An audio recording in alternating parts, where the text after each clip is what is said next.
Hello friends, আশা করি তোমরা সবাই খুব ভালো আছো। আজকে আমি আবার নতুন একটা রেসিপি নিয়ে এসে হাজির হয়েছি। সেটা হলো আমের ঝাল আচার। তো আমি কীভাবে বানিয়েছি দেখো। এখানে আমগুলোকে আমি আগে গোটা গোটা ছাড়িয়ে নিয়েছিলাম। তারপরে একটা আমকে 4 টুকরো করে নিয়ে ভেতরে যে দানাটা থাকে দানাটা ফেলে দিয়ে আমি ঝিন্নিতে ঘষে নিয়েছিলাম, ঘষারে। এই যে বন্ধুরা দেখো, এই ঝিন্নিতে আমি ঘষে নিয়েছিলাম এই এইটা দিয়ে, এখানটা দিয়ে আমি ঘষে নিয়েছিলাম।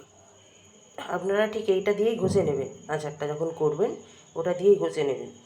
আর এইটা দিয়ে করলে খুব আরও মিহি হয়ে যায়, অতটা মিহি দরকার নেই। এইটা দিয়ে ঘষলে একটু একটু তার চেয়ে একটু বড়ো হবে, আপনারা ওটা দিয়ে ঘষবেন। দেখুন আমি ঘষে রেখে দিয়েছিলাম।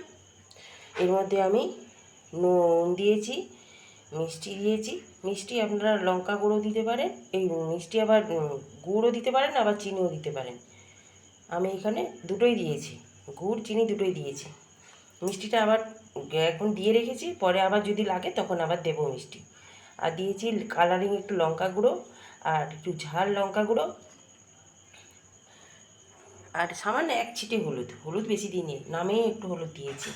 আর দেখুন আমি একটা মশলা করে নিয়েছি, আগে একটু ভেজে নিয়েছিলাম। এর মধ্যে দিয়েছি আমি দিয়েছি 2 চামচ মৌরি, 2 চামচ গোটা জিরে, আর দিয়েছি 2 চামচ ধনে, আর দিয়েছি একটা শুকনো লঙ্কা। আমি শুকনো কড়াতে আগে ভালো করে নেড়ে নিয়েছিলাম, ভালো করে গন্ধ বেরিয়েছে। তারপরে আমি মিক্সিতে পেস্ট করিনি, মিক্সিতে গুঁড়ো করিনি, কারণ অল্প মশলা তো মিক্সিতে গুঁড়ো হবে না, ওই জন্য আমি চাকিতে গুঁড়ো করে নিয়েছি। এবার এই মশলাটা আমি এই মাখাটার সাথে মিশিয়ে দিচ্ছি। দেখুন আপনারা, দেখুন আমি মিশিয়ে দিয়েছি। এদিকে আমার কড়াতে আমি কড়াটা বসিয়ে দিয়েছি, কড়া আমার গরম হয়ে গেছে। এর মধ্যে একটুখানি তেল দেবো, সাদা তেল। দেখুন আমি অল্প একটু সাদা তেল দিয়েছি। এর মধ্যে কোনো ফোড়ন টোড়ন আমি কিচ্ছু দেবো না, খালি আমের ওই মাখাটা আমি এর মধ্যে ঢেলে দেবো। দেখুন বন্ধুরা, ঠিক এরকম দেখতে হবে।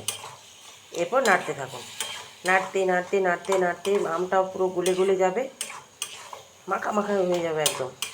মিষ্টিটা নুনটা আপনারা দেখে দেবেন, যে যেমন ঝাল মিষ্টি খায় ওরকম দেখে দেবেন। তবে ঝাল মিষ্টি নুন সব যদি একদম পরিমাণ মতো হয়, খেতে অপূর্ব হবে আচারটা।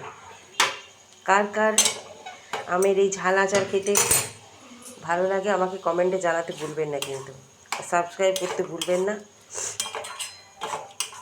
দেখুন আমি কেমন বানাচ্ছি। আপনারাও ঠিক বাড়িতে এইভাবেই বানাবেন, অপূর্ব খেতে হবে। এই সময় আমের সময় এই আচার সবাইকার খুব ফেভারিট। আচার যে ভালোবাসে না, আচার সবাই খুব ভালোবাসে, কেউ বলবে না যে আমি আচার ভালোবাসি না। আর এখন আমের সময় বিভিন্ন রকমের আচার করা যায়। দেখুন বন্ধুরা, ঠিক এরকম দেখতে হবে, এরকম কালারটা হবে। আমার আমের আচারটা অনেকটা হয়ে এসেছে। এরপর আমি কী দেবো, নামাবার আগে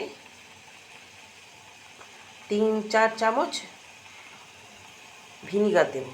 3 থেকে 4 চামচ ভিনিগার দেবো, যাতে আচারটা অনেক দিন থাকে। আর আচারটা কেমন লাগলো খেয়ে আমাকে কমেন্টে জানাবেন। আর কার কার আচার খেতে খুব ভালো লাগে এটাও আমাকে কমেন্টে জানাতে ভুলবেন না প্লিজ। আর সাবস্ক্রাইব করতে ভুলবেন না, লাইক করতে ভুলবেন না। কেমন বন্ধুরা, বাই।